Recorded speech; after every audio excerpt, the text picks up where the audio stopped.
Well, guys, the BBC put out this article earlier because apparently Matt Hancock got kicked out of the TV show he was on, and they want to know if the public forgives him or not. This I can answer for a lot of people with a resounding hell bloody no. For some, there's nothing this slimy snake can do that will ever see him forgive him, and I'm one of them people.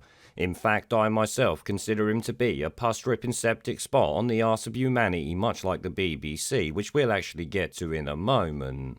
For me, you're somewhere between a cockroach and that white stuff that accumulates at the corner of your mouth when you're really thirsty. Now, of course, for some, they will forgive him because they're either too stupid to know what went on while he was in office, or they've just bloody forgotten. Either of these reasons is not actually the fault of the person involved, because it all stems down to the media and its constant propaganda and arse covering over the past 2 years. The media, and BBC especially, run damage control for much of that time, covering up their lies and calling anyone who disagreed with them a tinfoil hat wearing nut job.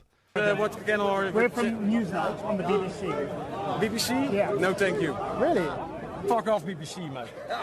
The pond scum media called you science deniers and granny killers while they protected science deniers and granny killers. This propaganda was relentless and, as I've said before, makes the BBC and media in general as responsible as scum like Hancock are.